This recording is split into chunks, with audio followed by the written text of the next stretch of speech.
Hey, family, how's it going? We are back for another Wednesday night podcast on The Pulse. I'd like to welcome everybody to The Pulse as we get ready to get started here.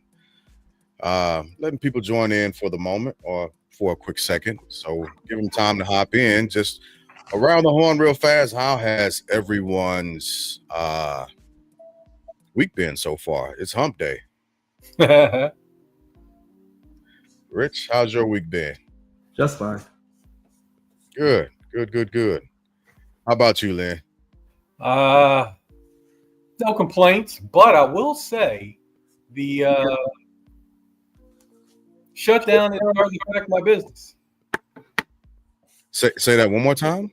The shutdown is starting to affect my business. Is that right? How so? Well, I've had a couple of people ready to, start their plans, and their money is funny due to the shutdown. Got it. So what does that? What is there a workaround for that, or No, you just gotta get back in touch with people as soon as the shutdown hits. I mean, it's over. Then you because I'm assuming, I believe that everybody's going to get retro what they're owed. I'm making that confident, optimistic assumption, but hard to do with this guy. it is? No, that'll be clear. If it's, because I read it where it's kind of clear in law. So the things that are clear in law that you can't bend and twist, the Supreme Court makes those rulings. Usually they'll go with 9-0. It'll be automatic. Some things President Trump won't even try. Anything in the gray area, he will. But if it's straight through, just like people who are not getting paid, when they do get paid, they'll get all their back pay. Period. Well, that's the hope. No, there's no hope. Now, Speaker Johnson's already said that. Again, this is in law. When it's in law and it's not subjective, it's clear cut. There's no hope. This is what it is. Well, there's been a lot of things that were law that not like this. Well, it's straight objective. A lot of things have gone to the Supreme Court and have been reinterpreted. No. Well, wait a minute. You don't reinterpret what's straight objective. If you reinterpret the abortion situation, yes. If you reinterpret the 14th Amendment, citizen birthright citizenship, yes.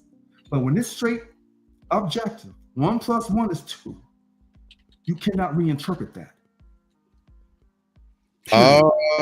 No, I don't know if I can agree with you on that. No, 1 + 1 is 2. If the law says you will pay this person, you'll be wrong. Let's move on. Because I'm ready tonight. The hope is people get paid. However, they have already be right on this. They have already come out and said that they may not back pay federal employees. It's in law. Speaker Johnson's already on video. It's in law. I read the law. I read the black and white. You can't get around this. Remember, even with that being, I'm not going to participate in no fear mongering. Some things I just know better. During furlough, you also the things that we have to really interpret tonight. Federal employees. The things that we have to really interpret tonight is way more important than this issue. I know this because when we talk about these certain issues, it's going to raise flags. And I'm glad Lynn is on, because when we start talking about these numbers and stuff, the numbers are usually objective unless the way you pulled your numbers were subjective.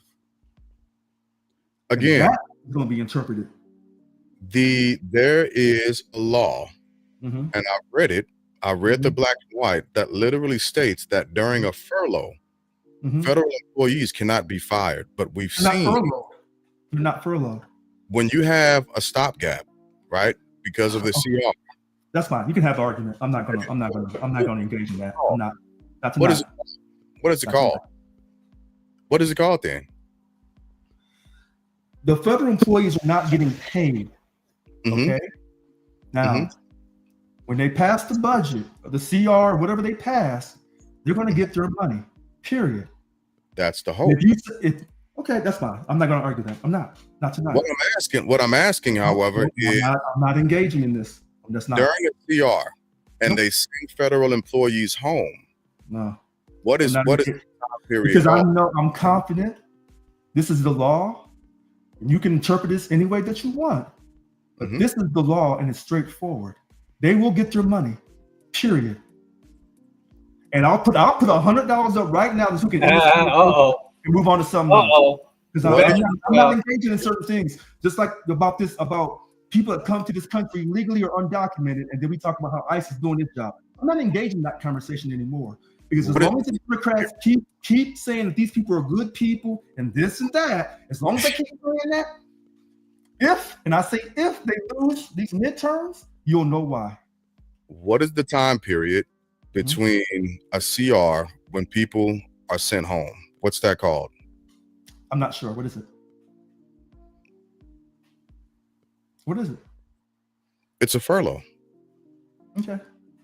They're furloughed employees.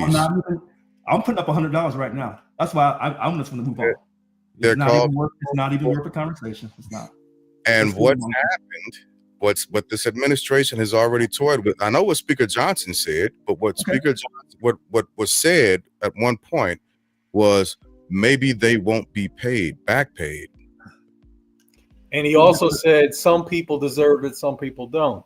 That's Absolutely. their fault. So you get into Everyone is going to get paid their money from November 1st. You mean October 1st? I'm sorry, October 1st, and then October. November 1st, whenever they get it passed this month, if they get it passed. I'm putting up $100 right now. I'm confident. No, I was just saying October 1st. So that'll be the first period, and then they don't get paid on November 1st, that'll be the second period. So there'll have to be 2 periods that they'll have to make up. Right. Okay, that's fine. I'm not even. So I hope they get paid. I'm not hoping at all. I know they're getting paid. That's what I want. If you want to overthrow a country, you pull a stunt like that. Oh, I agree. Yeah. However, I'm not remember, even- we're talking about a felon that is okay with committing felony. Jesus. And I told you, we've already gone through that. Yep. He was politically persecuted. All those charges will get dismissed. But right now, he's what? The president. Oh, And felon, okay. 34 times over. Okay. Well, I got a felony on my record. He'll So, get escape. hold on. So I have a felony on my record and a misdemeanor on my record. So if I run for the White House and I get elected, you'd be like, well, Richard was all right, but he got that felony on his record. Oh, no. If it's on your record, you're a felon. You're a felon. Yes. That's all. Yeah. And that's what I'm saying. But he was politically persecuted. I was racially persecuted, racially profiled. But Look, that's fine. listen. You can call whatever you want. He Uh-huh. committed a crime. No, he didn't. Yes, he did. No, half America said he didn't. Okay, you know what? What you can do with half of America? Because listen, I Y'all know believe crime. argument. I can I see. know crime. I can see. When you write off Mhm. your booty call as a Okay. business expense, So you I'm- committed a crime. let's see here. It is 10:29 at 6:09. I am writing off my Southern card. I'm conceding. You have won, Yankee. Darius, you have won. Listen. Look, you just went on your soapbox and told us how clear the law is. 1 + 1 is 2. Listen, having sex with Stormy Daniels is not a crime. It is not. But when you write it off on your business books, you have committed a crime 34 times. That's all.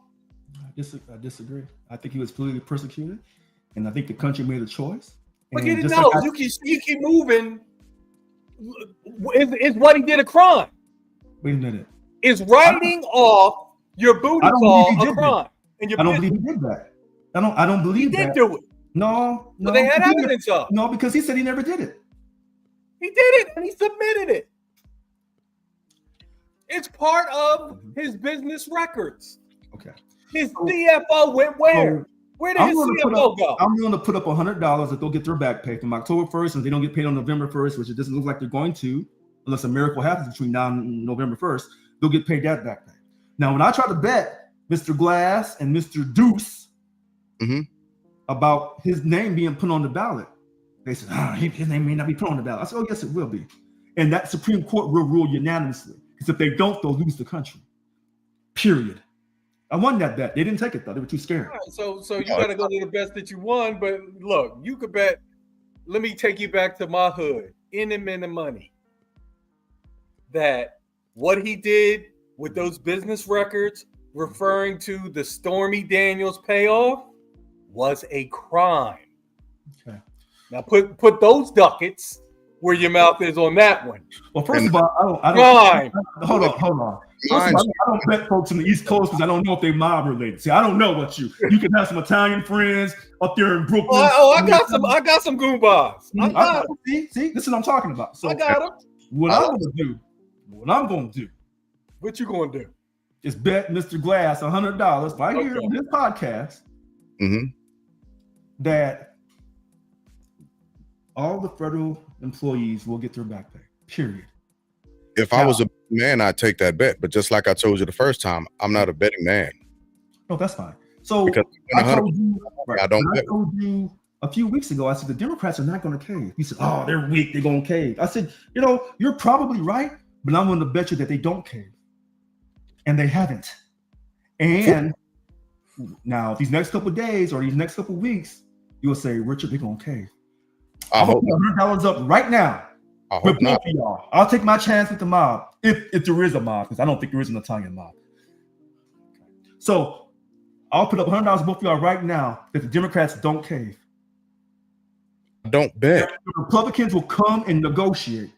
Because this snap, and I'm laughing about this snap, because there's a lot of different twists to this snap. Because I said, well, wait a minute.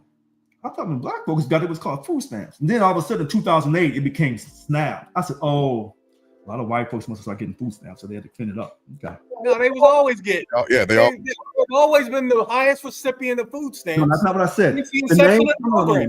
No. Food Stamp Act passed in 1964. But when they did that, remember that's doing all the civil rights stuff. So 1964, Civil Rights Act 1. Okay. Now, that was called the Food Stamp Act because a lot of black folks was on it and they were getting credit for it. They kept that secret about the white folks being on it. And then in 2008, when too many white folks going on it, they said, well, we got to change the name. That's all I'm saying. That's why I said this is an interesting topic because it touches over a lot of different things. Richard, did you ever have food stamps? I think, yeah. Listen, if you went to the store and you tore a stamp out of the booklet, have you done that? I never did it like that. Out here in California, you have the EBT Okay. card. I never did that, yeah. I have done that, and I'll give you the rules. The 5s and 10s you could not tear out of the booklet. The cashier had to tear them out the booklet. Okay. So the name change came with the fact that they were no longer paper stamps. What I have here in history is in 2008 when we hit that Great Recession. That's when the name changed. See, that's fact. I'm not disputing that. Okay. What I'm saying also is the paper changed. All right. So I tell you what. This is the issue, and this is why I said I don't want to talk about this other stuff because it's so detrimental. Because I know a lot of people are going to listen to this tonight. Mm-hmm. So we're going to talk about, and I'm glad Lynn is on because if I don't explain it correctly, trust and believe, Mr. Glass, he will. About who are the most people on food stamps. Well, first of all, there's more white people in America than anybody else. So when we say that, Mr. Medeiros is going to say, he's going to say the appropriate term on how you measure that. He's going to say, I know he knows, per capita or in proportion. So if it's more white, I'm just going to go, not proportion, not per capita, just demographic. Yeah. The people receiving that benefit the most are white. But there are more white people, so you have to count in the proportion. Okay. I don't. Okay. Why do you? Why do you have to do that? Because I don't have to count that in. If I'm just doing a census. Hold on. I don't have to do that. Yes, you do. No, I don't. And I hope a lot of, I want a white person to come on here tonight. Because I sometimes, I want a white person to come on. I really do. I want a white person, European American, Caucasian, Italian American, Irish, German, British. Because you have to go in proportion. You have to. Because in other words, hold on, Mr. Glass, if I was shooting a basketball and I only shot 5 times, but I had a higher percentage than you, but you shot that ball damn near 100 times. So your percentage may be higher, it may be lower, but you have to know the percentage of how many times you shot versus how many times I shot for it to be a fair comparison. So are you saying? Whoa! Are you saying that? You just killed yourself with that argument. Yeah, because are you saying when they put up 3-point percentages, they do not do proportions. Your 3-point percentage is what it is based on what you shoot. Nope, that's a lie. They tell you when you play in the league, they say if you didn't play in this many games, we can't consider you for the MVP. We can't consider your numbers. You don't play this many games. Now you done moved it again. I'm just talking about your 3-point percentage. Oh my God. Okay. In the game tonight, if I look at everybody's 3-point percentage, somebody shot once. So here it is. They're 100%. Okay. They shot it and made it. So they shot it and missed it. They're 0%. What's the relevance of where you're going with that, Rich? When we talk about the most people on food stamps that are eligible, who are able to qualify and receive food stamps, if there's more white people, there's a higher possibility that there's going to be more white people on it. So you have to go by proportion. So if you have 100 white people and you have so many on it, that's going to be their percent. But you got to say how many white people that is in the population. The same for black folks. If you say, well, black folks are this and black folks are that, and I'm gonna show you the prime example. You say, well, black folks are doing all the crime. Are they? But how many black people in proportion to how many black people actually live in America are doing all of these crimes? Okay, I got you. You're actually talking about ratio, right? Yeah, the ratio, exactly. Yeah, so I don't directly disagree with you on that. Because there are more white people in America than there are us. However, if you move that and you show the amount of black people and you take the same population of white people, they'll still be higher. Just like if you do business, right? Corporations get more bailouts or welfare than mom and pop shops. Even if you take the same amount in the population and you do the statistics. No, I can't agree. And then you also have to look at it. If you're doing ratio, you have to look at where in the country we're talking about. Farmers need more assistance. So if you believe the surveys, and that's why I said it's subjective in how you interpret the numbers. Because if you I went to one site, they tried to say black folks 22.7. Another site said 26. Another site said 25. So there's a plus and minus of 3% error rate. You always hear that for voting and everything else, and this would apply here too. So what did it say about the white demographic? Let me go to the first one here. It says white people are the largest. Okay, hold on. Now this one, and I actually did this correctly. I pulled the site down. I wasn't pulling the internet site for all the others, but this one I did, and this is just he said Al Jazeera for those who accept Al Jazeera. For those who accept it. I do. They say, according to the most recent USDA, if you trust the USDA, because the person that's in charge of the White House, if you trust, here we go. What are we doing? I'm just reading you off the freaking internet. Just read it then. But you keep putting these little subtext in there. I know you're coming. So here we go. Navy. Here we go. According to the most recent USDA data available from 2023, white people are the largest racial group receiving SNAP benefits, 35.4. African Americans are next at 25.7. Hispanic 15.7, Asian 3.9. Now, while 1 second here. Now that's how they did it. Now so their percentage, so that white percentage is percentage of what? The white population or the U.S. population? I see Wait, what you. they hold on. They didn't define that in this one. So here, let me go to That's another. why. Listen. Okay, go ahead. That's why you just use the total. All right. So let's go to another one here. This is now hold on. This is for Deuce. This is what he would do. AI overview. This is one AI overview. While white individuals make up the largest percentage of SNAP participants, a disproportionately higher percentage of Asian American AAPI households and a higher percentage of Black households receive food stamps compared to their share of the general population. Yeah.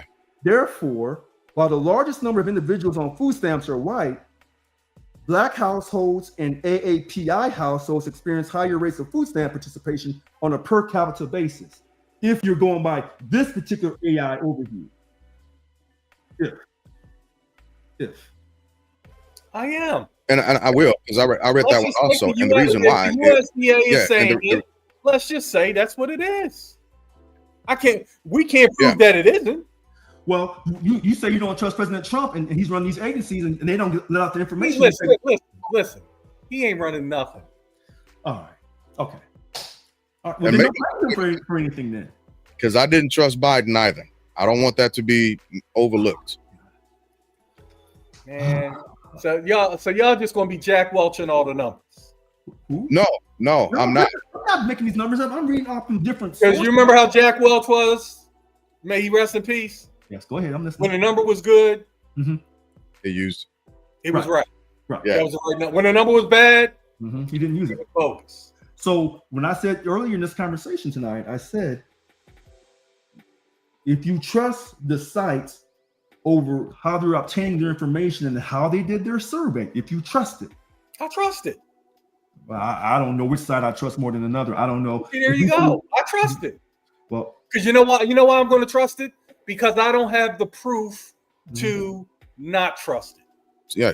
Well, but I read you from your life and just trust it and just relay the information. Hold on. I read to you from two different sites. Let me go to another site here. Racial and ethnic diversity among recipients is also notable. Now they keep saying this. Non-Hispanic white make up approximately 57% of the population of America. Account for 36% of SNAP recipients. Black folks make up 22.7%. Wait a minute. No. Hold on. They said Black folks represent 22.7% of the participants, a share that's nearly twice the population of the general population. I think we're around 12 to 13, 14% of the general population. Now let me add this also, because even if you don't also incorporate the understanding that the lower or poorer class, low income class wage earners are made up of, generally speaking, minority groups, right? Then it would conflate the actual situation that we're the concept of the situation that we're talking about. And so if generally speaking in America that we are given lower wages, well, then it's going to shift us to actually have to use those programs a little bit more. Which is what this other site said about, quote, factors influencing state variations. And it said economic conditions. States with higher rates of poverty and unemployment generally have a higher proportion of their population needing and receiving SNAP benefits. This is what you're saying. So yeah, that's true. Yeah. Now, that doesn't take away the amount of the white people who are using it.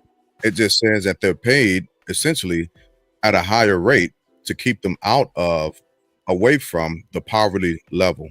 But there's more white people. And the reason I keep drilling this down and we keep going around and around, because when people watch this podcast, they hear the argument from both sides of the aisle about this issue.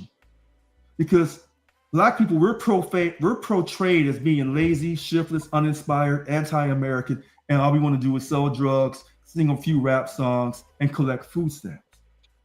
In my personal opinion, that's how Black folks of a certain segment are portrayed. Okay. That's my personal opinion. I can agree with that. So when I look at this, and people are going to, talk about the numbers, And so when I look at it from a white person's perspective, they're gonna say, well, there's more white folks in us, so yeah, we're gonna have a higher number possibly. That makes perfectly good sense, and the numbers from these different sites say the same thing.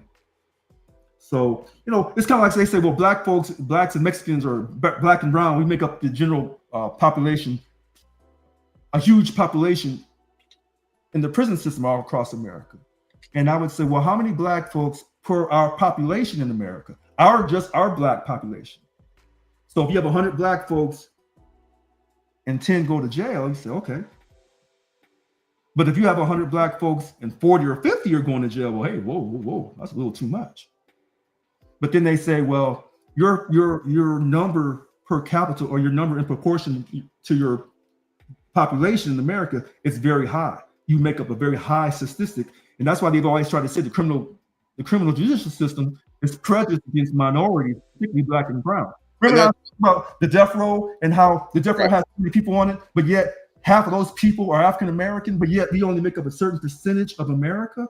And that's what I was about to say, because the continuation of that actual math, that actual equation, is the exoneration rate. And if you actually consider the exoneration rate and the amount of black people that are exonerated because of lack of a mistrial, as it were, we are ridiculously above everybody else, right? So the full equation might start to say something, but when you take all parts into consideration, we are not the biggest number of purported crime offenders. Now, I'll tell you what is actually the biggest crime offender in America that nobody actually wants to talk about, and that's because of the influence, the impact, and the way that it actually hits the average everyday American, and that's white collar crime. When those crimes are committed, it's going to hurt hundreds of thousands of people, or even millions of people in the end. That's the actual hardest hitting crime that's committed in America. Right. Iran being the best example of that. But in this argument that I was making earlier, it says here, get this on my phone, nearly 60% of the people that the Innocence Project has helped free or exonerate since 1992 are black. Mm-hmm. Okay? Then another poll said more than half of the 3,300 people who were exonerated between 1989 and 2022 are black. Despite the fact, this is how they do this, despite the fact that black people account for just 13.6% of the US population. Right. So when I was talking about, when people say, well, they ran you out of office, you've been losing in those civil suits, so you must be no good. I'm saying, wait a minute. How many black men, whether it's criminal or civil, have lost in court when they were actually innocent? Too many to count. Yep. Yeah. For me, it wasn't a criminal situation where I was being charged with murdering a Caucasian woman, because then I'd be up out of here. So that's the truth. Oh, we know it. Oh, okay. So, We know it. and back to this food stamp situation. So when you were saying, this is why when you were saying, Richard, I think the Democrats are going to cave, I said, not on this. I thought they were. Because I said, this is for the healthcare, and this is a righteous situation. Hey, I'm happy. Look, Well, this is Wednesday number. I'm sorry, it's Wednesday. Okay. Yeah. How many days? Wednesday, 29 days. Yeah. Wednesday number 5. Yep. And I will take that egg and rub it in my face all day. I'm happy that they haven't broken. But let me introduce to the actual stage the man in the high castle. Oh, okay. I'm sorry. My brother, you got your, there you are. You ain't on mute no more. We can hear you. Let's get it. Good evening, gentlemen. How you doing, sirs? Doing well. How are you? Not bad, not bad, not bad. It's a Good. beautiful Wednesday night. Indeed. Let's weigh in on the topic. Where do you stand about what we've discussed so far? I believe American grit may have to go the hard way with this and wait it out. So explain the American grit. I'm not following that. What do you mean by that?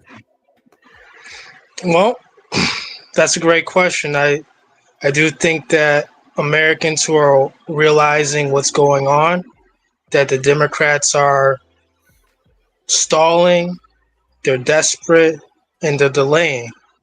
Okay. they're doing this on behalf of illegal immigration. Okay, I'm gonna pause Say, you right. for instance, Pause you right there. So explain in depth how they're doing this on behalf of illegal immigration first. But before you even explain that, tell me the difference between an undocumented immigrant and an illegal immigrant. well, that is a great question. So which one first?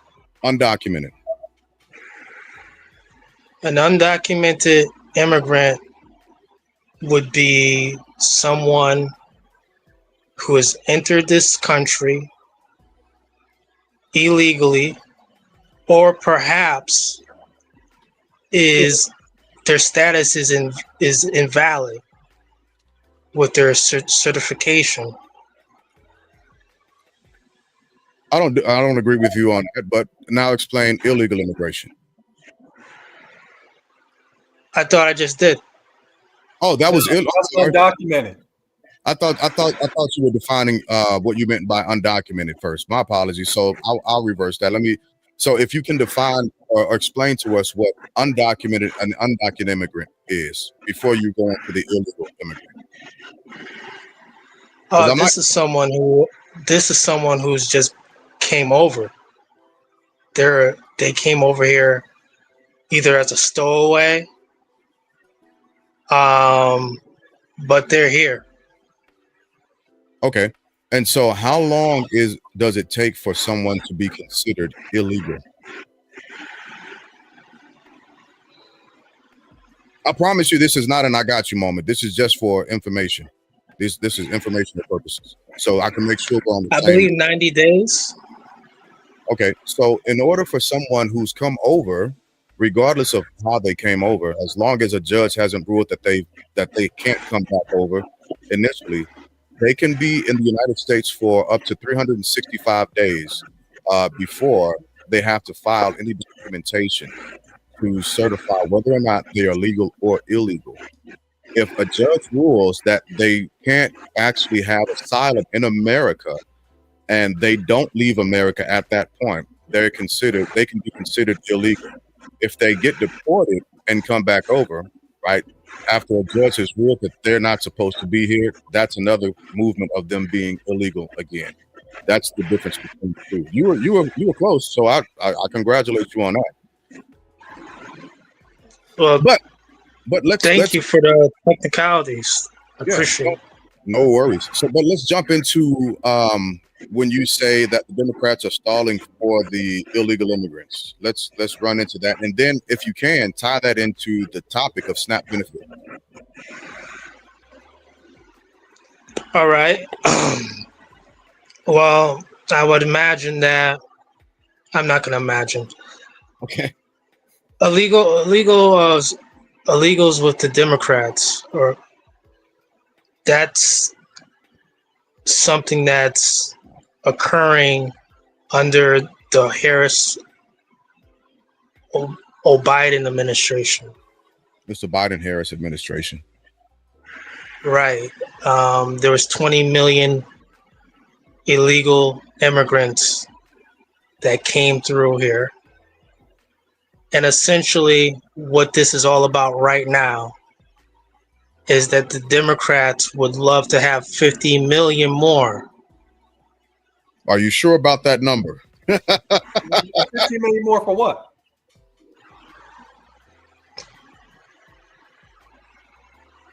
It's 50 million. It's 50 million more, or Project 2025. Which one would you want? Well, I don't want to bring in Project 2025 because I already read that, and I understand it a bit better than what you might think. But I was being somewhat facetious when you mentioned the 50 million illegal immigrants number that they, being the Democrats, wanted to bring over. Did he say 50 or 15? 50 million more. 50. 15? 50. Yes. For They what? would love to have 50 million more. For what? I imagine 20 million wasn't enough. For what? For what? Okay. Let's Okay. but, all right, Rich, Lynn and Rich, y'all want to weigh in on that? So I want to go back to the man in the high castle. Yes, sir. Because overall, this is what he's saying. And this is what a lot of swing voters said. Mhm. Whether it was 15 million or 24 or 29 million that came over undocumented, and maybe they stayed past the 365 days and they never got a court order to be returned back, and now they're illegal. Regardless of the situation, if you don't go to a country correctly, people are going to say you did wrong versus those who come to this country correctly. Now, legally, Mr. Glass is correct. But the man in the high castle is basically saying overall that the Democrats are basically delaying this for illegal immigration. That may be a second or a third factor. That number one factor is that healthcare, enhanced healthcare. Richard. I'm sorry, enhanced. Richard. Please say my words correctly. I can't. Richard. Go ahead. Somebody got to help me with the 50 million immigrants. For what? I can't answer that part. So What what are I they going to do little for bit. what? Well, I could do a little bit. Please say for votes. Please say that. I could say a little bit. okay. For votes. All right. That's your Say for instance this, their birth rate. You have 5 million after 4 more years. Great point. All right. I'm just doing a little calisthenics in my So mind. for votes, Okay. 2 decades from now, Yeah. Hold on. Wait a minute. See, the man in the 2 high castle. decades from now, The man in the high castle makes a great point, and that's why. Hold on. What he's saying is, if you let these people come over here illegally and they have children, currently by the 14th Amendment, they'll get birthright citizenship. He makes a great point, and so white America as a whole is saying, "Hey, we're at 57% right now, but our numbers are dwindling. By 2050, we may be at 40 or 35. Oh my God!" And then these people are coming over here undocumented or illegal or however you want to call it, Yeah. and they have children. And if the so, Supreme Court but it's still for what? for voting, because those For children. vote. So Because those Democrats in Right. 2025 Okay. are going to say, "Hey, 50 Hold on. million people, come on in." Well, So 2 decades from now, Mhm. they can vote Democrat. yes, that's the long-term game. But listen to this. That is The most- Supreme Court, this is where the man in the high castle makes a great point. If the Supreme Court takes up this birthright citizenship on this docket that they're supposed to, and they do their reinterpretation and say, "Hey, that 14th Amendment was for the children of the enslaved African in 1865, and that's why they did that 14th Amendment in I think 1867 or 68. That's the only reason why. It wasn't meant for somebody to come here undocumented or become illegal after being here 365 days, and they can have their children and they get birthright citizenship. That wasn't the spirit of that amendment, and that's what the man in the high castle and a certain percentage of white America, a certain percentage, I don't know how high, that's what they're saying. That is ridiculous. Okay. I'll Yes, those low birth rates. They're low birth rates. That's ridiculous. okay. So We're going to hold. Well, listen, why don't you just say that they're holding it up for what they said they're holding it up for, which is what? Enhanced. There you go. That's it. That's it. Oh, Give them that. Hold on. If you give them that and they don't take it, now you got something. But Well, tying this into illegals, Mhm. Yeah. But we said that was a secondary. it isn't. Me and Illegals Mr. are not even on this map. The man in the high castle, myself, we're going to acknowledge that that's a secondary What is? issue for the Democrat. The It number one, depends on what map you're looking at. 2 decades from now, Democrats Do you are acknowledge holding up everything for votes 2 decades from now? And we saw in this election, what did those people do? What did those brown people do? they That voted could vote. Who'd they vote for? President Trump. There you go. Hold on. Wait a So minute. that's the plan. Hold on, Mr. Lynn That's the Medeiros. plan. You Hold got on, to do Mr. Lynn that. Medeiros. Wait a minute. Do that. Hold on, Mr. Lynn. You told me you got at me a couple months ago, or a couple weeks ago, and said he didn't win by that much. It was a close election. It was I said, close. he won the majority. He said, Yeah, no, but he got guess what? It wouldn't be 29.8%. close if people that look like us Yeah. had lost their damn mind. And now they're getting deported. So the man in the high castle, I understand exactly what you're saying. I get what he's saying. I'm not saying it's 100% right. I'm not saying it's 100% incorrect. Listen, But I you understand represent a everything certain. he's saying. What I'm saying is, you represent a certain 20 percentage of years? voters in America, Mr. Man in the high castle. Well, yes, you do. So what I would say, let me clarify a couple of things, right? The first thing that I want to clarify is the healthcare system is not being drained by illegal / undocumented immigrants. I want to point that out. There's roughly 0.04% of emergency services that are provided for illegal immigrants that receive any type of emergency type of healthcare benefit. That's a fact.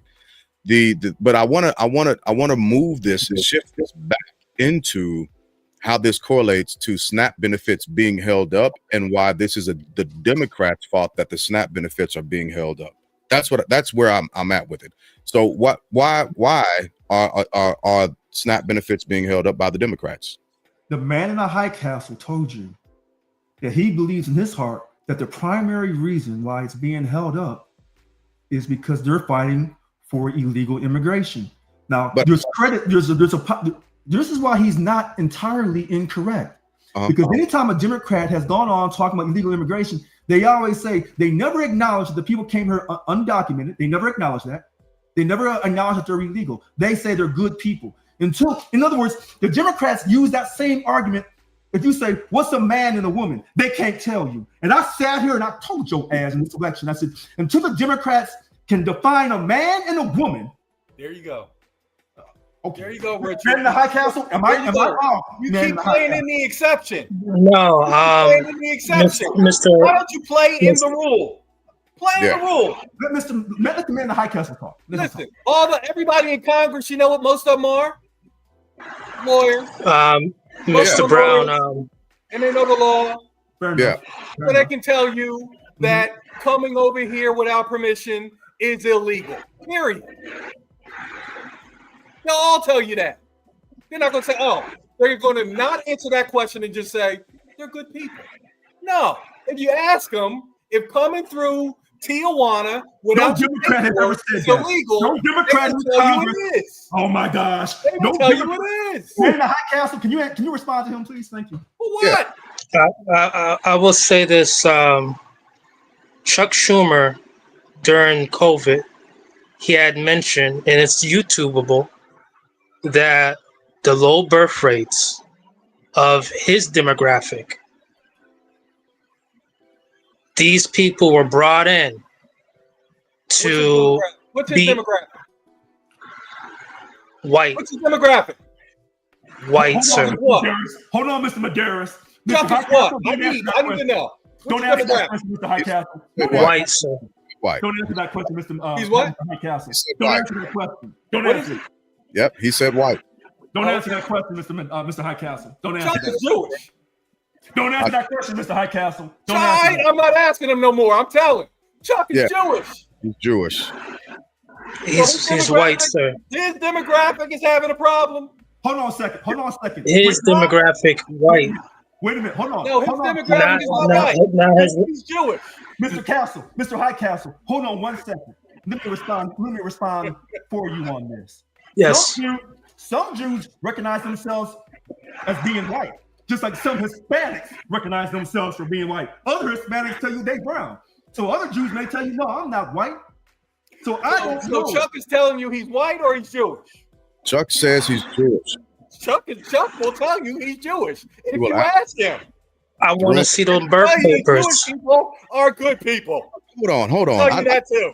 Give We're me talking about race. Sir. let me address that. You want to see his birth paper.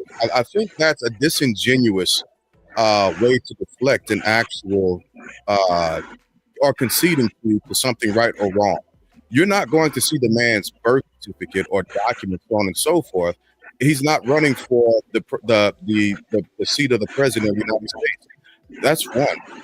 But two, out of his own admittance, he said that he's Jewish, and you have to accept him at his word because we don't have anything else to rebut that outside of our own personal biases. Mr. Grass, Mr. Highcastle responded and said he wasn't talking about ethnicity, he was talking about race. And he was basically saying that Nope. Hey, got you. My ethnicity His my demographic is ethnicity is American, but my demographic race is black. Jewish. Wait, hold on. What race are you, Mr. Highcastle? My race is black. My ethnicity is American through So and your through. nationality is American. No, Yes. my ethnicity Your nationality is American. Is No, American. my ethnicity Your is nationality. American. What nation My were you people are born from in? here. Huh? My people are from here. What My nation were you people's born in? people right here in America, the best And country in the your world. nationality is American. No, that's my Yeah. ethnicity. My race is black.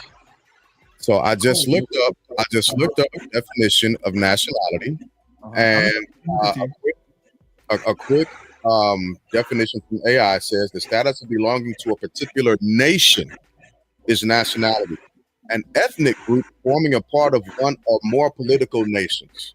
Hold on. I'm looking up ethnicity. My people aren't from Africa. They're not from Asia. Hold on a second. They're from here in America. The ethnicity is. Hold on a second, Mr. Highcastle. Yeah. Ethnicity. On the I'm on Bing, Copilot search. They say for a definition of ethnicity, the quality or fact of belonging to a population group or subgroup made up of people who share a common descent or cultural background. Mm-hmm. So, in his opinion, Mr. And I can't say that I agree with it, but in his opinion, under his idea of looking at the definition of ethnicity, that's what he's trying to say. That what? The ethnicity is American? I'm saying on the Copilot search on Bing, it says ethnicity, the quality or fact of belonging to a population group or subgroup made up of people who share a common descent or cultural background. In his mind, his common he doesn't have a common descent because his people are from Africa. But what he's saying is the cultural background. He's saying that his culture mixed in with all the other cultures of America, mixed in with American. That's his cultural background, American. If I'm saying he that said that's his ethnicity. That's what they're saying. Ethnicity is on 14th Amendment ethnicity. My people was from here always. They didn't always. Hold on, Mr. Highcastle. Going through. Hold on. Your people cannot always be from here because this is a new world country. The people who came to America came from some other continent. So we have to. No, my people were already here. Oh, you're saying Native your people were Native American, Black Native Americans. Is that what you're saying? I'm saying that my people were already here. Well, the first people, if you're saying that the Native Americans who were first here before anybody else came, and some of those Native Americans were Black people, then I'll shut my mouth. No, my people didn't come from the Bering Strait. They were already here. Okay. Again, this is a new world country. You have to come from the east to go to the west. So somebody came from somewhere to inhabit this country. Whether they came across the Bering Strait, whether they came through the islands, through Latin America, they came from another continent. And Africa is the oldest continent on Earth. Plymouth Rock landed on us. My people were already here. Okay. So he's given his opinion, right? We understand what the fact is and the difference between fact and opinion and idea. So let's take him at his opinion of what it is. Getting back to the root of it, what is the correlation, the connection between illegal immigrants and SNAP and the Democrats? Now, with that being said, just know that two of us on this panel are independents and one person is a Democrat. And I haven't asked you what you were because we can tell us if you want. I voted for this. Okay, got it. So with that being said, getting back to SNAP and equating that to the Democrats holding SNAP up for a vote that might happen in 2 decades. How does that relate? How do those relate? They don't. Lynn,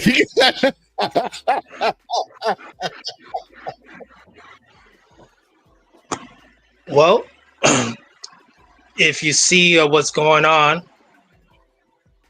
people do need to eat, and these these illegal immigrants, they're popping out babies left and right. So say, for instance, on racial average, the average age of the illegal immigrants that came over here during COVID-19 is age 10. Okay. All right. Hold on, whoa. How could anybody be 10 when COVID-19 just happened 3 years ago? The average age of the illegal immigrant is age 10. Let's say that. Why More illegal children came over here than adults. But where are you pulling that from? Let's just say that. Why would How we about say? How about we say they're age 14? I can't just say. Within 4 more years, they'll be 18, old enough to vote. Got that. Now, again, that's your opinion. However, the reason why I can't accept those numbers is because we actually put information real time. And so if you make a statement, you don't have to back it up, but we will fact check it. That's what we're doing in the background. If you see us not looking at the monitors, it's because we're duck going. We're looking stuff up in 4 or 5 different places, right? So I can't just accept your numbers if you don't give me a foundation of where I can look, because you're grabbing in the air. And that, again, that'd be your opinion. Yeah, but I can't take your opinion as fact. Let's just deport them all. How about that? Okay, let's take that scenario. And we can use our prisoners and pay them well. Okay. With the incentive of this, cut their time off for non-violent offenses. Okay, so even if you take that situation and scenario into consideration, what you don't have is enough prisoners to actually replace the amount of immigrants that work the farms or anything in agriculture at the same rate. So we still won't make progress. We'll still be in a hole. That's the issue. And that directly spirals into economic downfall and turmoil, which are Nebraska, Iowa, as well as various other farmers around the country are experiencing right now, because they don't have the hands to actually work with harvest and crops, as well as beef. And you know what he said earlier, Mr. The man in the high castle, what he said earlier about there's going to be some problems. You're going to have to, show some American grit. And what he's basically saying is, if you have laws on the books and you're not enforcing those laws, so if you don't enforce all the laws equally, then you're just handpicking what laws you really want to enforce. And so if you're handpicking and being subjective over what laws you want to enforce and what laws you don't, then you don't really have a country. Right. That's what he's really saying in a nutshell. And that's what the voters said in 24. And I keep telling you this, and I keep saying next summer, if this is going the way I think it's going to go, the Republicans can hold the House and the Senate, and with the help of a stimulus check, if it's 25 to 3,000, it's guaranteed. If he tries to be cheap, President Trump, if he tries to be cheap and only send out 500 or 600, he may lose being cheap.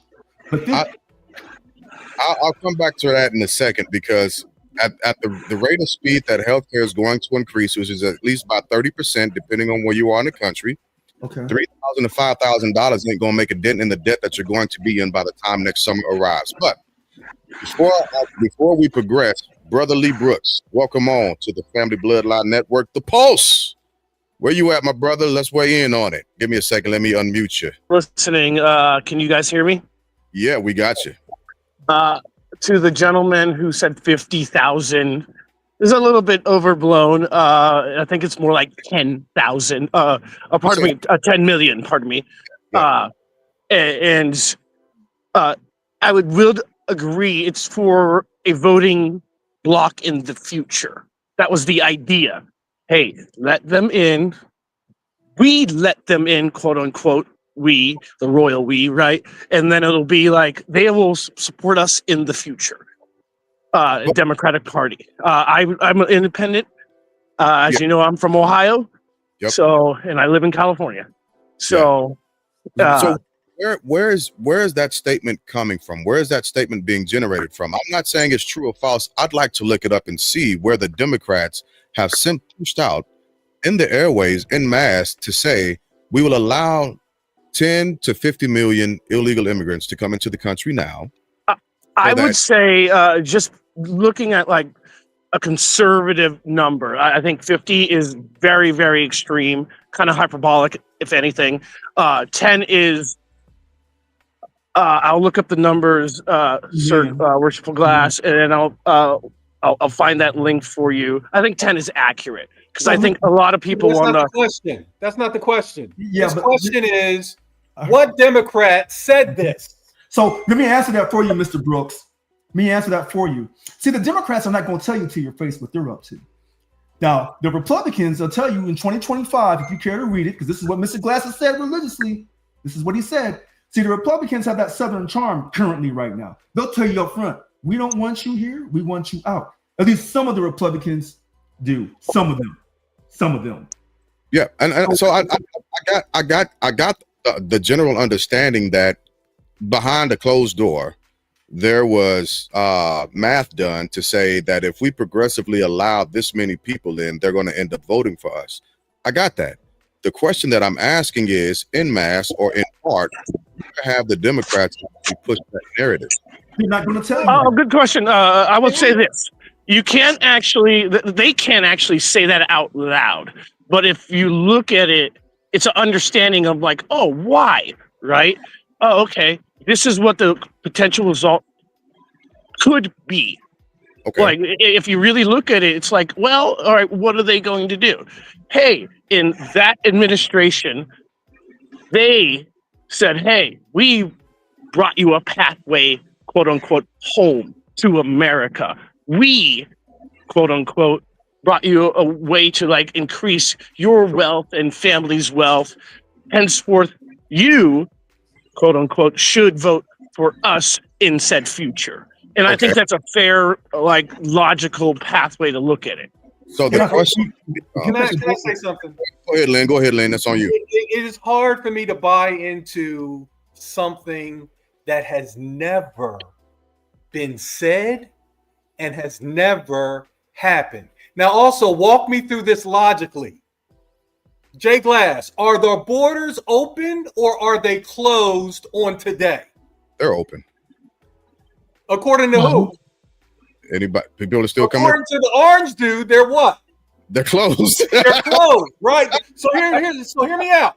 So Yeah. if they're closed, Mhm. how is anybody getting in here today Fair point. illegally? So let me answer that. To the church, Tell me. churches. Hold on. Churches. IOM. IMO. They got Star Trek equipment. They're beaming into Hold churches. on. Let me If answer the this. border is closed, Right. how So are let you me- getting into this country? So, Mr. Brooks, Lynn. Mr. Man in the High Castle. Let me see. There's three of us and two of them, so they've already outvoted. So let's do this. Here So we we go. know about the illegal smuggling with the drugs, and they Yeah. also illegally smuggle people underground into the country. Okay, and they also do it on boats and anywhere else they can do it. So that's the first one. So that's an asinine question. But No, it it's comes not, down- because most illegals became illegal with Uh-huh. expired documents. Yes. So Not coyotes. so this is this. We don't have 50 million people here because of coyotes. Stop it. So, Mr. Brooks, Mr. Man in the High Castle, I'm laughing to myself because I tried to educate some people a few months ago, or actually back in 24 about the election, and they laughed and they hee haw.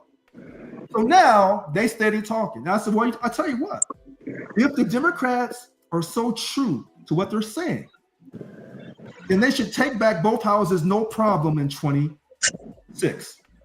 And I'm sitting here today, Mr. Brooks and Mr. Man in the High Castle, and I hear you loud and clear because I am also an independent, no party preference.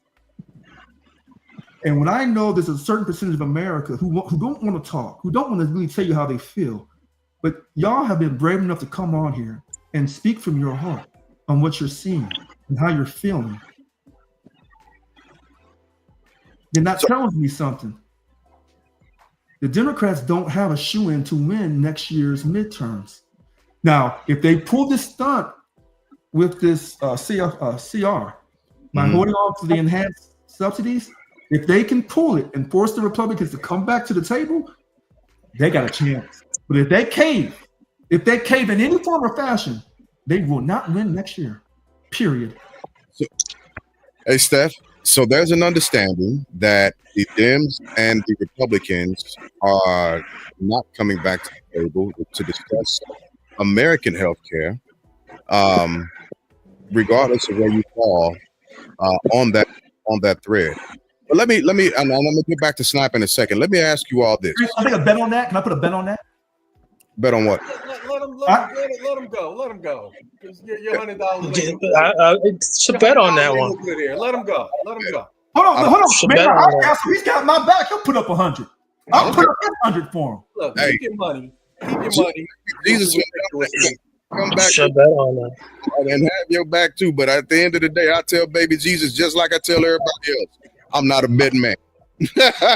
Neither am I, and I look at it like what the gentleman is saying there, and while I understand his point as an independent, as I am as well. I come from a red state, usually a kind of a purple reddish state. Georgia. And you look at the history of America, 8 U.S. presidents from Ohio, right? And and I'm looking from okay, a state where I come from where I have great friends who are on the left. I have great friends who are on the right. We are able to have a conversation without being disagreeable, without calling each other names, without any sort of civil, actually with civility, the better way to say it. And I respect that. That's why I do love this podcast, and I watch it a lot, almost every day, every time it's on, at least. And I look at it like we have got to come up with a way to be able to have these conversations with respect to each other, with real, actual intellectual kindness. Otherwise, it's just going to be this weird situation where, you grew up in Ohio, automatically you're red, and I can't talk to you. I cannot have the conversation with you, right? So you've just ended any sort of ability to actually communicate, right? Then nothing gets done. Agreed. And then, you're from the left. Oh, you guys are idiots. Oh, yeah, I can't, there's nothing I can say to be reasonable for you guys to actually understand, right? And if we come at it like that, still nothing gets done. We are at this standstill of, I'm going to bury my head in the sand, right and left, and still no resolution occurs. That is our current political government right now. Yes and no. I can agree to that. I can agree to some of that because the Democrats have requested that the Republicans come to the table and actually discuss health care so that they can open the government back up. That has happened, but the Republicans have simply continued, unfortunately, to point the finger at the Democrats and say that it's a Democratic-run shutdown when they control all three branches of government, which is odd to me. So they don't want the issue of, I forgot what number piece of legislation it is. I forgot the actual specific number, that any undocumented immigrant will get benefits. That is the crux of the matter here. It's within some sort of legislation that they want, because if they agree to it, then they can say, "Hey, you know what? We got a victory." And under the Obamacare, we'll call it, that's a part of that legislation, that piece of legislation. Okay, great. Republicans are like, no, because then they're going to be like, well, we agree to some undocumented immigrants to have health care, right? Because of that piece of legislation. They don't want that. But that's not what's happening. That's not what's happening. Hold on, Mr. Glass. Hold on, give me a second, because we read this. I put this up in black and white in 1996. Right, it had already been added to the act that was pushed out, saying that, and it actually uses the term illegal immigrants cannot receive healthcare benefits except for in case of, right, and it continued on into the Affordable Care Act as well. I haven't heard the Democrats say, well, we want to open healthcare up to illegal immigrants. What I have no, I didn't say they want to open it up to illegal immigrants. I will say they want to continue the Obamacare Act, which says that a portion of those individuals are going to be able to receive healthcare benefits. Mr. Brooks, hold on, Mr. Brooks. I strongly 1000% agree with you. That's exactly what it is. Now That's check not- this out. Check. I don't care what they think. Even just because y'all say that doesn't make it correct. No, Y'all because The this licensed health insurance person doesn't get a vote. Check this out.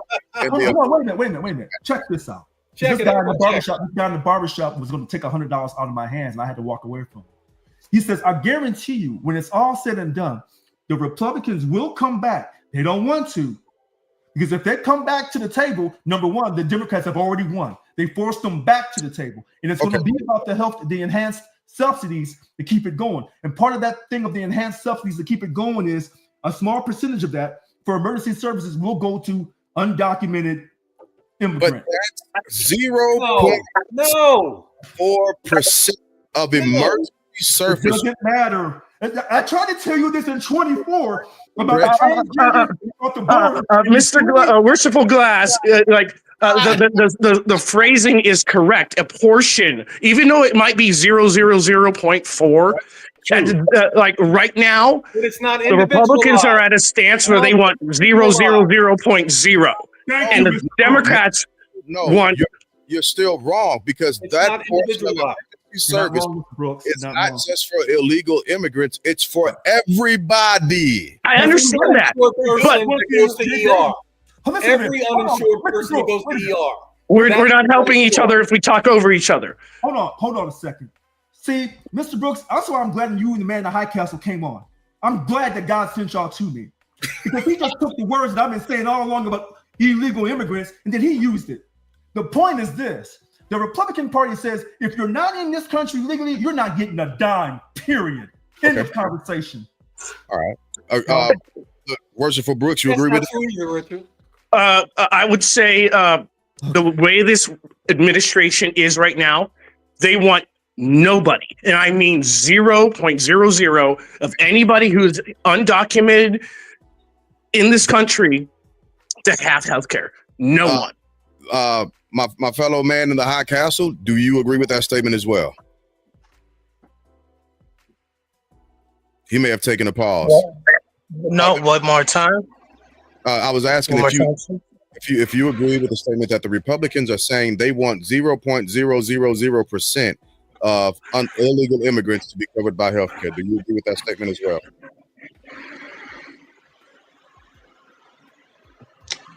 For the foreseeable future, correct. Okay. Lynn, what's your take on that? All right, let me inform and educate. That's pretentious. Brooks, I'm talking now, please. So let me inform and educate, and that's not pretentious. That's what I do. When you say let me inform and educate, that's pretentious. Mr. You have your opinion. Say your opinion. No, listen, Let him Mr. go. Brooks, please don't interrupt. Go ahead, That's sir. rude. That's rude. Coverage is not insurance. When someone goes to an ER in any state, funds come from the federal government to provide to hospitals for emergency care. That is not coverage. That is not health insurance. And too many people conflate the two. That's why I'm glad I'm on this panel. So for those who are open to being informed and educated can learn. God sent you to me, Lynn. Health insurance coverage for people who are here illegally. I cannot sell it. It can't be sold. I sell health insurance. I'm the only one here who does. So please take it from me. This is not about getting illegals health insurance coverage. This is about the people who are already in the Affordable Care Act to get the subsidies that they were to have them continued that they were promised from before. That's what this stalemate is about. And the way we can settle that is if you give the Democrats just that, just the ACA subsidies, what do you believe they're going to do? Continue the stalemate or come to the table? Mr. Brooks, Mr. Man in the Yes, High sir. Castle. Mr. Brooks, Mr. Man in the High Castle. let me respond to Mr. Medeiros. Okay, so Yeah, by the words of the healthcare insurance that he's talking about, he is correct. What you and Mr. Highcastle are trying to state, and I have tried to state it too, regardless of how you call it, whether it's healthcare coverage or any type of financial assistance to someone who is undocumented that comes to this country, no matter how they receive it, whether they receive it through a state government and the state government gets reimbursed by the federal government, it doesn't matter. Any money, regardless of how it comes, if it's spent on someone that's undocumented, the Republicans are saying we're not having it, and that's where we're at. I would agree with that. Like, even in an emergency situation right now, this administration says, we didn't say the magic word. No, like, okay, yes, that person's going to get that treatment, but that person is going to pay for it. Period. That's just why this administration, that's the stance of this administration. Go So, ahead. Mr. Medeiros, you took your exams at the SOA? At the what? Did you take your exams at the SOA? I don't even. I can't hear the initials you're saying. S. That's- Why don't you just say the word? OA. Why don't you just say Did the you word? did you take your exams at the Society of Actuaries? Yes or no? No, I did All not. right then. Thank you. But I have a degree in actuarial science from Temple University. Class of Okay. 90. You're not Stern type. You're not Stern. You're not built like that. I got you. Not built like what? You're not Stern. You're not built. You're not built on Stern. So, What- I so don't even know what that okay. means. Stern Let me doesn't just- You're matter. not built on Stern University. Stern What is Stern University? That's the school, I think, in New York. New York University is a school of business of Stern, I believe, in New Yeah, York, between the universities and Okay, what does that have to? What does that have to do with my credentials? let me, What let, he's saying is that particular school Just has I wanted to make sure. a liberal. I wanted to make sure who I'm speaking to. That's I don't think you can belittle a person based upon academic credentials. I I'm have not saying 3 you college go in. college Here you go degrees. again, Mr. Brooks. Uh, I'm not trying to belittle. I am stating the facts. right. But If we- you want to interpret it as hold on. belittling, that's But your wait a minute. business. Hold on, you stated the facts using the correct terminology. What we've done is we've gone back to also inform everyone the rest of the facts. Right. The point is, any money from the federal government that the state government uses in the emergency rooms at these state hospitals for anyone Exactly. that's undocumented, Richard. they can turn around and get reimbursed from the federal government. And that's Richard. what President Trump is saying he will not do. Richard, Yes, exactly. That's exactly true. Question. I Richard, know. He does not want to do anything for, whether it be in an emergency, whether you got your cut and you got to go to the urgent care, nothing. He wants like Question for absolutely Richard. nothing. question for Richard. and go ahead, Lynn. If an undocumented person goes to ER Mhm. with an emergency, Right. will they get cared for? Yes. They will get cared for, Yes. but they do not. They're that individual is going to have to pay for it. It's not going to come out of the federal government money. That is what this whole thing is about. Now, Okay. Mr. Brooks and Mr. Man in the High Castle, this is what I was trying to tell Mr. Glass last year. I said there's a few areas where the Republican Party can get themselves caught into a trap. Here's one. If you say that you have a belief in God and you are, pursuing God, you're stopping abortion, you don't want racial quotas and all that. If your belief in God is that strong, then if a person comes to the country illegally or undocumented, yes, that is wrong. But if they go in a life-threatening situation to the ER by the righteousness of God, you should care for that person. For They righteousness. will. They will. I agree with you. They should care for them, and they It's not will about- care for it's not them. up for discussion. Except for the government is not going to pay for that. Well, hold on. Time out. They're going to get the care. Give me a second, right? Because what y'all are saying doesn't match up with what the Republican Party claims this nation to be, right? Because if the mantra that America, which it isn't, is a Christian nation, well, then that very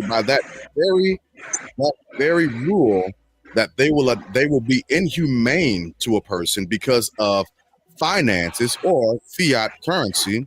Can you continue? I'm gonna put you on mute real quick because you got a lot of background.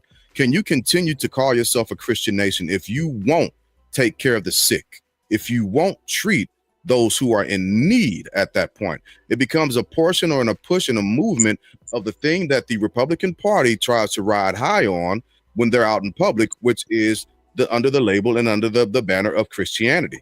But if Worshipful you're Glass, I agree with you. And I agree with the point that you're making.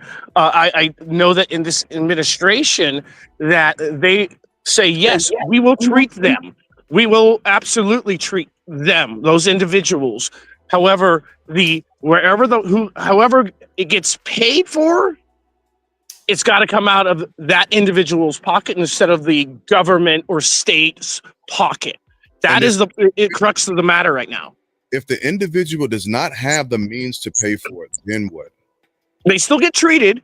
Then that the money gets kind of like a loss. Like when you return an item at a store in Walmart and like or what do you call it? Costco. Then it's kind of a wash. Which is what we do now, right? So Right. So we're pushing you. I think people are trying to split hairs, and the American people are getting caught in the crossfire because of what they want to say versus their actions. Now, speaking of the American public, right? And we know SNAP benefits are due to stop November 1st. This is switching topics and getting back on the SNAP. What then do we do about the millions of Americans who are going to end up going hungry, with the understanding that there are still some funds remaining on their cards, hopefully, although we know that there's $5 to $6 billion that the USDA can actually release as it's written during contingency issues or a lapse in funding. Go ahead, Rich. So I'm gonna make it simple. Yeah. I'm not gonna talk about that $5 billion because we'll go off into a tangent about how crazy President Trump is. I agree. And so I'll let y'all have that and win that argument. But here's what's interesting about all these super churches. Let's talk with Joel Osteen, prosperity preacher. So this is your chance to step up to help those who have come to the country undocumented, or if they're here legally, they're born here and they need food stamps. This is your chance to show your Christian spirit. But see, Joel Osteen already showed who he was during the Hurricane Katrina situation. If anyone remembers. Richard, don't. Okay. Don't. Okay. Because listen, the same information you won't trust from the USDA, you're now you're trying to trust this kind of information. I was here. What you're about to say is not true. So Joel Osteen didn't shut those doors to those people? First of all, his name is Osteen. Oh, I'm sorry, Osteen. And yes, he did open the church, but guess what? The church was flooded and damaged also. See, a mega church is not some kind of dome that God protects during a natural disaster. That's messed up as well. So it took a minute. But yours truly was one of the people down there moving pallets for the less fortunate, my wife and myself. So, and I can send you Jamal Bryant today said, don't tithe this Sunday, bring food. So churches are responding to the call that SNAP on Saturday is not going to be reloaded. Can you send me the link of where that church, where his mega church was devastated by Hurricane Katrina? I want to see that link. I didn't say devastated. I said damaged. Okay, send me the link where it says that, because that's fine. Okay, that's fine. Because all I'm simply trying to say is this: this is a crisis. We want everybody to eat, whether you're here in the country legally or illegally, whatever. Why do we care about illegals eating? Why do we care about them eating? Okay, hold on. So we push them off to a side for a second, because the Republicans are basically dug in on this. But I told you the Democrats have to dig in too, because those enhanced subsidies to take care of the increase of healthcare costs on healthcare cost insurance on November 1st is going to affect Democrat or Republican. It doesn't matter. So I'm sorry. Go ahead. So no, because you're right back where I started, because the people that are getting caught in the crossfire with this are the American people whose healthcare will increase 30%, or the millions of Americans who will suffer not receiving their SNAP benefits. And regardless of the churches that are in the community, because churches, but whether it be a mega church or the local neighborhood church, most of them, I want to say, because I have faith in that, most of them have done right by the people in their direct population by trying to influence and assist them. But we don't have enough churches to feed the millions of Americans that the government has already promised these actual benefits to. I thought those benefits were promised prior to October 1st, before President Trump took the White House on January 20th of 2025. But I'm not for sure on that, because that's an argument within itself. So no, you're correct. The funding was already appropriated to be pushed and sent to these actual benefits for this fiscal, so that they could be appropriated, and even the contingency funds. All right. So I'm not going to dispute about there's not enough churches. I won't dispute that. They're asking for more. Right. So here's what I do see. When you're at war, there's going to be some casualties. And after the war, you have a winner or a loser. And sometimes you may have two people both agreeing to just stop the war and let's, make peace. The Democrats are so upset and so embarrassed that President Trump won re-election. They tried to put him in jail. They tried to keep him off the ballot. It didn't stop him. He claims someone tried to shoot at him. Whether you believe he was shot at or not shot at, that's an argument. But he won again in 9 consecutive terms. Only the second president to do that in U.S. history. So he has made history. And now he's vengeful. And he's on a war path against anybody who tried to upset him or keep him from running again. And so when they didn't win, the Democrats as a whole did not win. This is the payback. Now, how can the Democrats stop all this bloodshed? They have to dig in, and there's going to be some casualties. Because or should I say, when they... Yep. Before you go there, the man in the castle, going back to what I was saying, the people caught in the middle, SNAP benefits, contingency funds being held. Where are you at on that? That's a great question. As an American, I would say that Americans, we're going to have to hold out. We're going to have to hold out.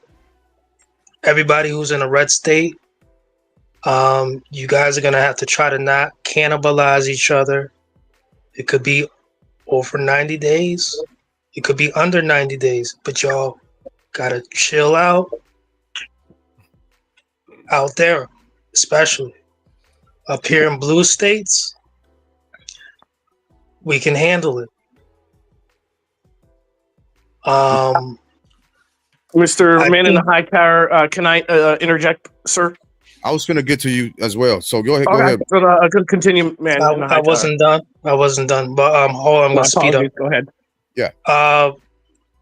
But for the illegal immigrants who are on ITIN, they're receiving individual tax income numbers, and they're trying to file some more. They've been laying up in the Roosevelt Hotel, $500 a night per head. They're receiving some type of dark money. I got to pause you out there because I know where you're going. That's conspiratory because illegals cannot file any type of tax documents to receive any funding. Yes, they can. Yes, they can, sir. No, they can't. Yes, they can. In order for them, do you know what ITIN are? It's actually a TIN or an EIN. I think you might be pulling those two together, unfortunately. No, ITINs. Better yet, the money that they're filing for would be like a stipend or a per diem that's given by the federal government. And those people would be those that are on some type of asylum or refugee type of case. That's true. Illegal immigrants can file for taxes. Illegal immigrants can't file for taxes. Illegal or actual asylum seeking or refugees can request funding from the federal government, and they can also be denied. And at this point, with the government shutdown, I don't believe those appropriations are actually being dispensed. I could be wrong on that because I haven't gone to look that part up, but they can't file for taxes. They can't file for taxes. I'm looking it up right now. I'm trying to catch up to y'all. So I'm reading quick. Go ahead. They can file and they can receive benefits, SNAP benefits too. Okay, so undocumented immigrants, not illegal, undocumented immigrants can get an ITIN. Okay. So I'm looking at the IRS. I'm looking at the IRS website, if y'all trust it, and it says an ITIN issued by the IRS for federal tax purposes only. An ITIN doesn't qualify you for Social Security benefits, provide or change immigration status, authorize you to work legally in the U.S., serve as identification outside the federal tax system. You know what it allows you to do? Have your taxes withheld by your employer. Absolutely. Isn't that nice? That they get the opportunity to pay into a system that they will never benefit from. At all. Isn't that nice? Isn't that nice? You know what's happening here in the world today? Less and less people are waking up and dreaming about coming to this place. That's the reality. Yeah. I've worked on other continents. I've led companies on other continents, and the American dream is going south. I'm not surprised the borders aren't being flooded and overrun. Who would want to come here? Yeah. Under these circumstances, if you can read and write and comprehend. If you describe this country to me and I was from another country, I wouldn't even want to visit. Yeah. And a quick point of clarification and honesty to the man in the high castle. Yeah, my apologies. I should have let you finish talking before I said that you were conflating the EIN and the TIN. But I get what you're saying, the ITIN. So my bad on that. Pushing over to Brother Brooks. Where are you at? Weigh in on this. I look at it, the whole thing started where people started abusing the system. Oh, great. Now I have the ability to get food stamps. Wait, okay. That's going to run out if I have another kid. Oh, I get that as extended, and then I get more money for food stamps. Okay. Oh, wait, that's running out after my second kid. Oh, I'm going to have another kid. Third kid. And then it got to the point where they realized, they were like, oh, people are just abusing the situation. And it's just conflating and putting themselves and their whole families in a real deficit, in a real dangerous situation of financially, and then putting the country in well, I would say the fiscal aspect of food stamps, because I grew up in an area, we call them food stamps. There was no politically correct SNAP situation where oh, okay, now they see it, and then they had to make reforms that were like, okay, you get this food stamp allowance for a certain period of time, so they can't abuse it. And then people pushed back on that. And then they were like, no, you can't push back on that because you got to allow people to have freedom of having kids and stuff. But they were like, look at the trends. Right. We talked about at the very beginning of this conversation, the most beneficiary of, forget the ratios. I know the conversation was of who gets the most food stamp benefits are white women. That's just a fact. It's still the fact. And so I look at it like, okay, we've got to come up with a better plan to help those individuals, those families, to actually get out of that cycle. Because that's what it really is. It's just a cycle of oh, I'm afraid I'm going to have another kid and I can have more money. What do you do? I somewhat agree with you. I somewhat agree with you on that point, and I somewhat disagree because we live in a capitalistic society, and capitalism in and of itself demands a loser. Not everybody can be rich. Not everybody can be middle class. And not everybody's going to be lower class, but there has to be that because that's what this system actually demands. Okay. I look at it like if we're going to lift up a population who's going through that cycle, whether it been in my generation where I was at Ohio State in 03 to 06, or whether I was in Ohio in high school in the 90s, we've got to be able to figure out a way to okay, great, we got this family X that we need to provide an opportunity for them to get out of that rut, out of that cycle, out of that, because otherwise where do they go? They just exist, and they just exist. That's not living. That's just being. Survive. It's Yeah. they're living You in. know, And so again, I don't disagree, because America, we should have the affordability, the capability, and the opportunity to actually live, chase, and be our dreams. But I know what capitalism actually, I'm the first in my family to ever get a college degree. I have 3 sisters, an older brother, like the first in my family. And my sisters are amazing. My older brother is amazing. But it's not like it comes from freaking grit and just grind and pushing away in education, just pushing your way up and through. And it's breaking out of that cycle of, if we continue to do this, we'll just stay the same. And if you're treading water, all you know, and anybody knows anything about treading water, all you're doing is floating and going back. You know what, Mr. Brooks?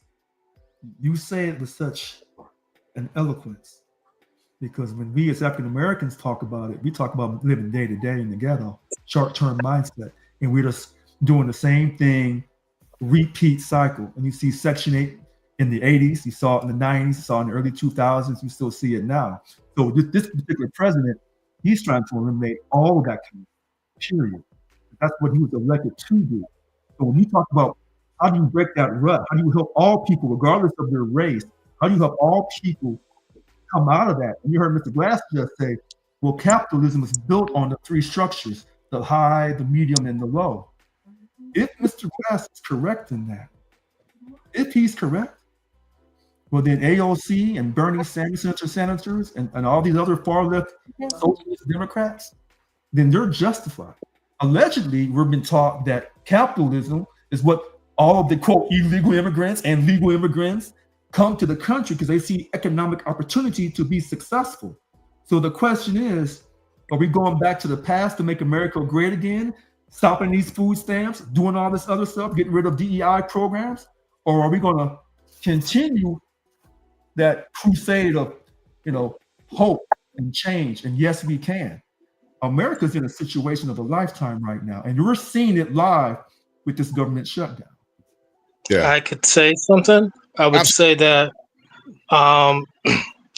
Mr. Brooks, do you remember, and everyone on this panel, do you remember when there was paper food stamps?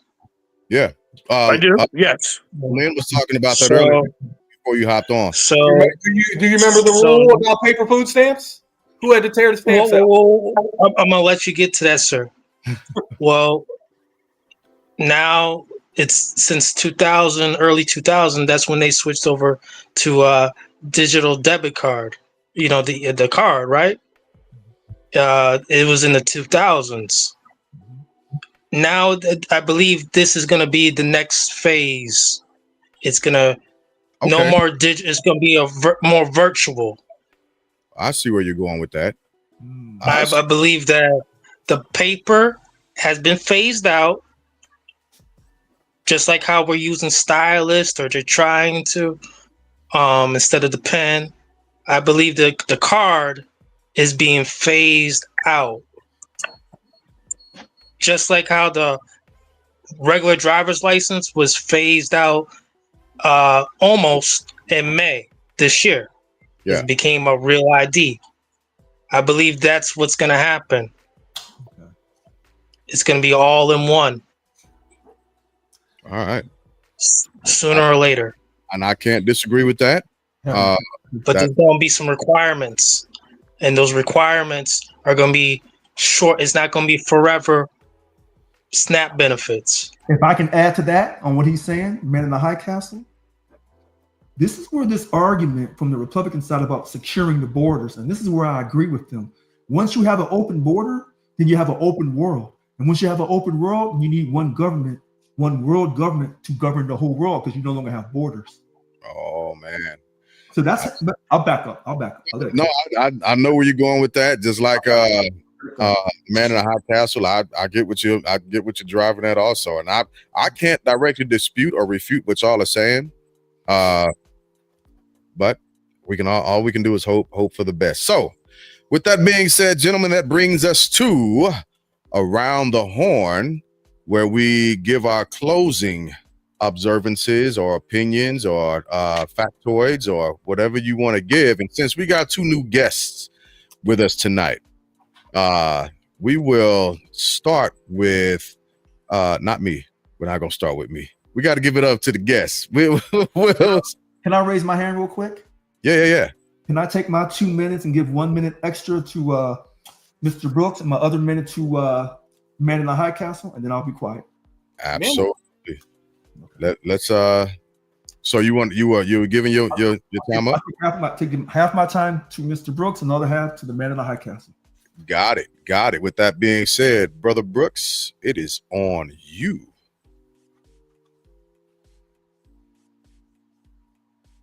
You there, Lee?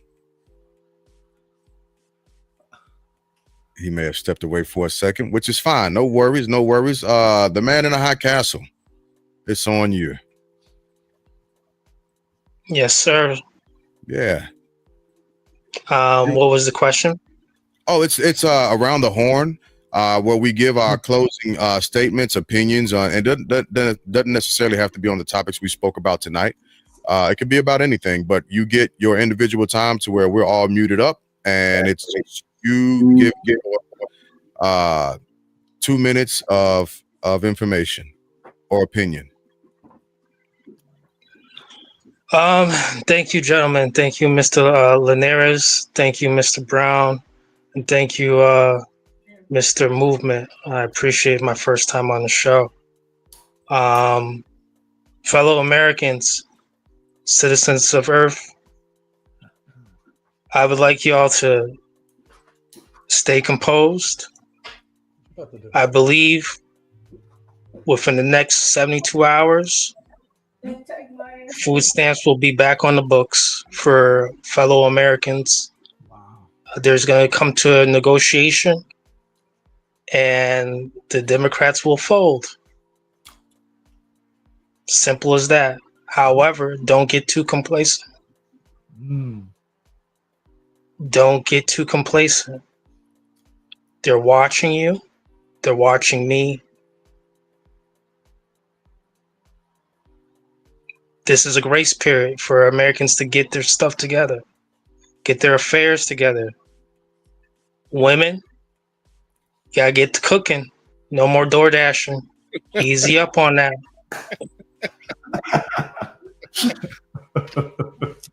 And men, we need to get back to supervising our women in the kitchen, meaning watching what they're doing, cleaning their food. We can even participate in it. It's fun. We don't have to be Homer Simpson no more. None of us. We're going to build healthy, strong Americans. And we're going to get this radical curriculum out the educational systems. These children are going to call these numbers on us. That's what they're looking for. They look up to these influencers. They're in their cell phones. They don't know what dating is. They don't know what rejection is. It's time to be the man of the household in the nearby future.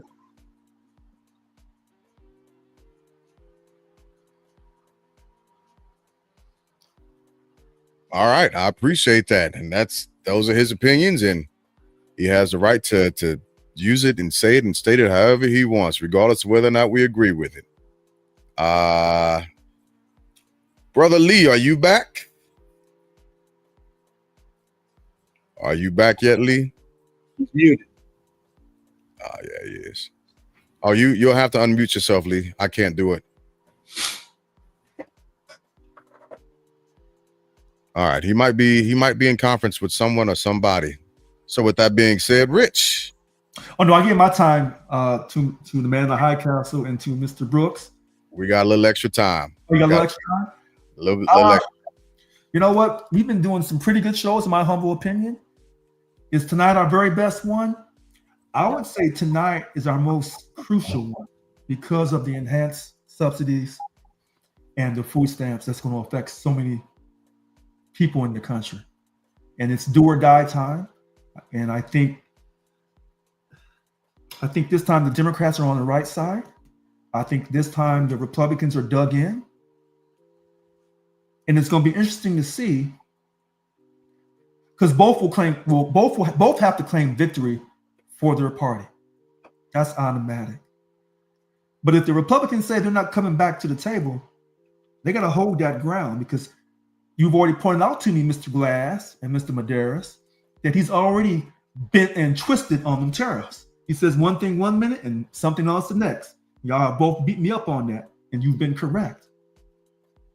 Okay. But this one is crucial. So if the Republicans are going to play hardball, then they can't come back to the table. So to wrap this up, if they even go back to the table, no matter how they spin it, the Democrats will claim victory. And the last time I checked, these Republicans, this particular group of Republicans, with this particular Republican leader, you are not claiming no type of victory, any form or fashion. You will not let the Democrats claim any victory, any form of fashion over you, period. End of conversation. And if the Democrats fold, then they will have lived up to their image of being weak, spineless, and don't know if they're a man or a woman or what they want to do. I mean, I have to say it like this because you don't know if they're a man or a woman. You don't know if they're in the country legally or not. You don't know what sanctuary city they support. Now, those are some hard words. And that's why I said they cannot fold. Period. If you're going to be righteous, then be righteous to the very end and get people those enhanced subsidies to take care of their health care and get the food stamps back on, and make sure the federal employees, regardless of their job classification, they get their back pay. And that should be bipartisan support. Should be no ifs, ands, and buts. I'm done. All right, I appreciate that. Mr. Medeiros, our resident expert in life insurance. All right. So in my opinion, we spend a lot of time on the exception and not enough time on the rule. And the reason why, we do that as humans is because the exceptions is where the chaos is. Basically, a promise was made regarding subsidies. And from where I'm sitting, the Democrats are holding fast to make sure that promise is kept. And unfortunately, SNAP is collateral damage. And, for me to logically buy into politicians plotting 20 years down the road, just that math will never math for me, because I know I'm not a politician, but I know, and I've educated myself enough about politics to make the decision not to be one. Because I know if I ever chose to become a politician, I have to lie. And that's not how I want to live my life. So that's not going to be me. But I also know a lot about power. And politicians are not, a politician in Iowa, a Democrat in Iowa is not worried about a Democrat in Florida. Never. He will never lose sleep over that Democrat in Florida, and vice versa. So for people to come away believing that the Democrats want tens of millions of illegal immigrants in this country with the hopes that they will mate and become Democratic voters, it's not how politics works. As soon as you get in office, guess what you got to worry about? Guess what you're doing as soon as you get in office? Getting reelected. You ain't got time to put together no 20-year plan. No business person or intellect. Nobody. Colleges don't have a 20-year plan.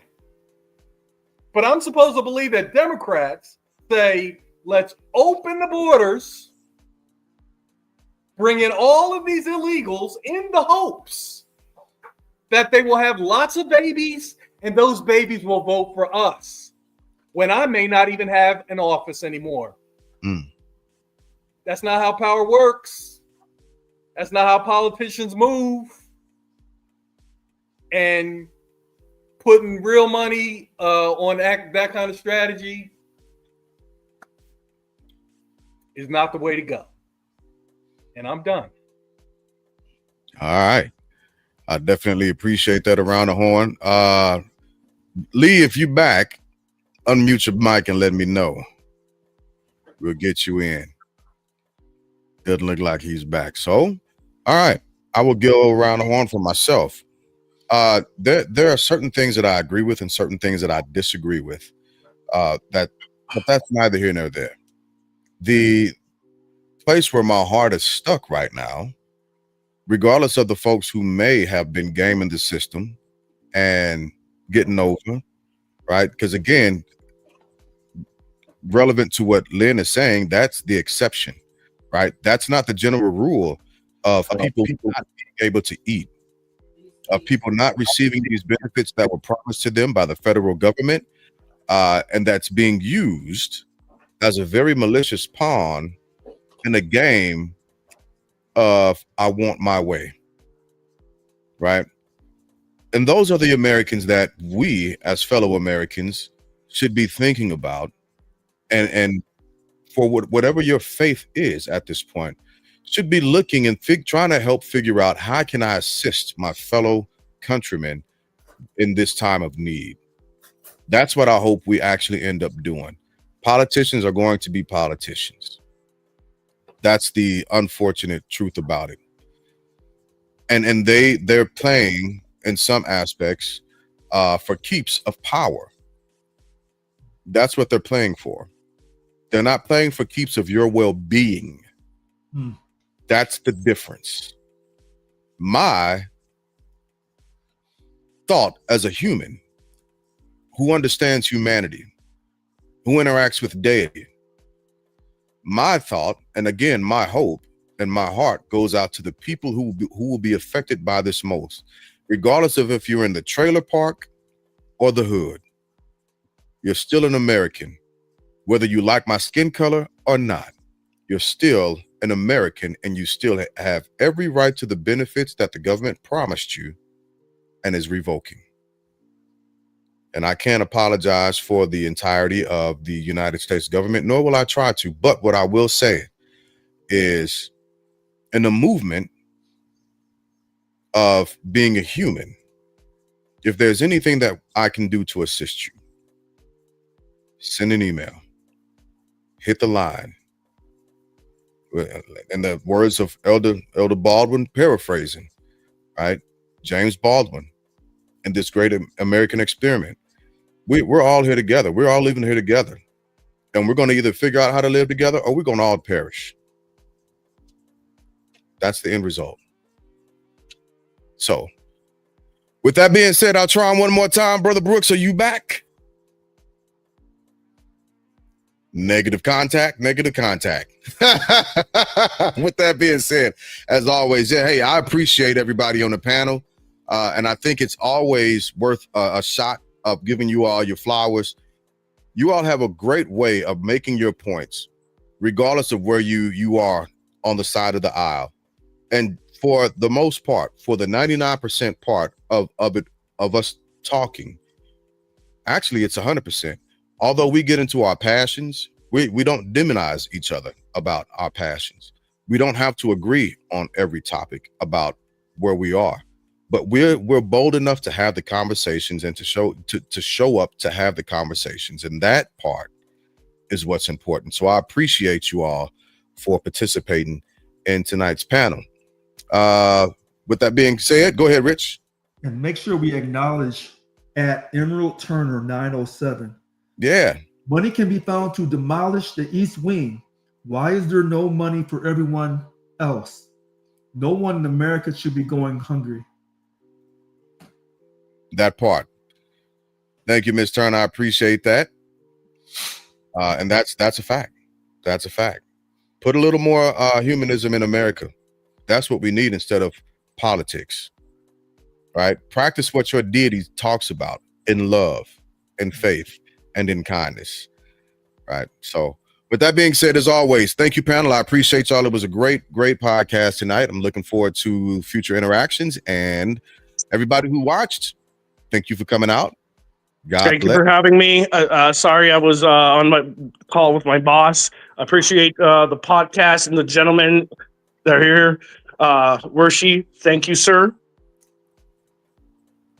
Actually, Lee, I will give you your quick time. You got a minute and a half. Thank you. I appreciate it. Like everything that you've given the time to. It's fun talking to the panel. I appreciate everybody. All right, my brother. Thank you for being on. And with that being said, thank you all again for coming out. God bless and good night.